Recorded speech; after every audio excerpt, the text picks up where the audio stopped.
रियासत उत्तर प्रदेश के प्रयागराज के महाकुंभ मेले में सिलेंडर फटने से जबरदस्त आग लग गई। 18 टन जलकर खाकसार हो गए। जराये ने बताया कि प्रयागराज के महाकुंभ मेला इलाके के सेक्टर 19 में इतवार को सिलेंडर फटने की वजह से खौफनाक आग भड़क उठी। धमाका टेंट में रखे सिलेंडर के फटने से हुआ और तकरीबन 18 टेंट जलकर खाकसार हो गए। आग पर काबू पाने के लिए मुतादिद फायर ब्रिगेड की गाड़ियां मौके पर पहुंची, लेकिन आग तेजी से फैलती नजर आई। पुलिस और एनडीआरएफ की टीमें भी मौके पर मौजूद रही। आसपास के इलाकों को खाली करवाया गया। आग शास्त्री पुल और रेलवे पुल के दरमियान के इलाके में लगी थी, जो मुकम्मल तौर पर महाकुंभ मेला इलाके में आता है। फिलहाल किसी जानी नुकसान की कोई इतला मौसूल नहीं हुई है।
मीडिया को गेट पर रोको।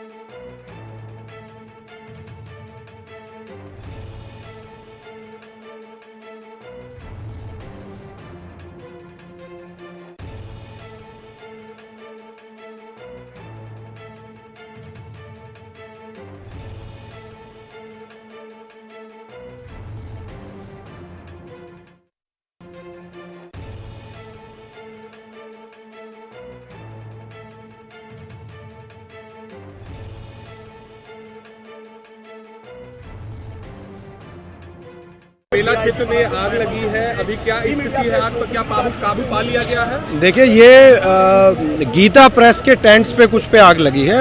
अखाड़े में आग नहीं लगी है और कोई जनहानि इसमें नहीं हुई है। There is no loss of life. और हमारी रेस्क्यू टीम्स जो हैं वो लगी हुई है।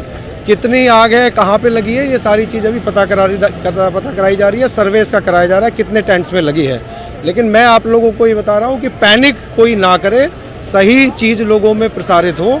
इसमें कोई जनहानि रिपोर्टेड नहीं है और आग कंट्रोल में है। सर, कारण क्या था आग लगने का? अब ये सारी डिटेल तो जांच का विषय है। अभी पहला जो हम लोगों का एम है वो आग पहले काबू पा ली जाए, उसके बाद उसका अवलोकन करेंगे। कितनी टेंट इससे प्रभावित हुई है? क्या ये सारी चीज़ें बाद में हम पता करेंगे।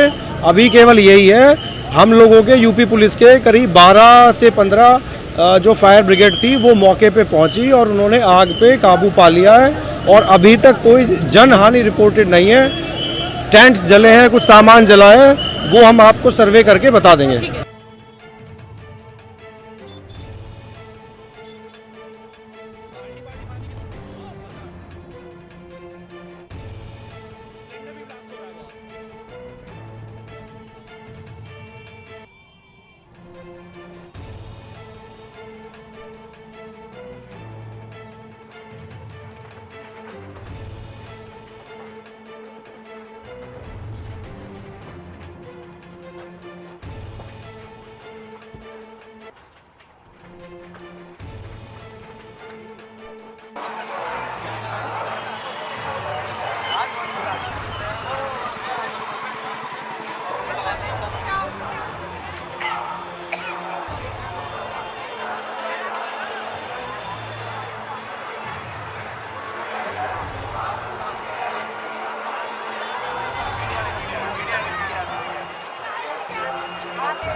German trained senior orthopaedic surgeon and director, माहिर डॉक्टर्स डॉक्टर वासिफ आजम और doctor Bharavi Chunduri, senior cardiologist और दीगर डॉक्टर्स नुमाया खिदमत अंजाम दे रहे हैं। Robotic surgery, advance cath lab, MRI, operation theatre, ICU, 2D ultrasound जैसी सहूलियात से आरास्ता कॉर्पोरेट लेवल हॉस्पिटल। वाजबी फीस में हर मर्ज से शिफायाबी के लिए German 10 super speciality hospital, Attapur.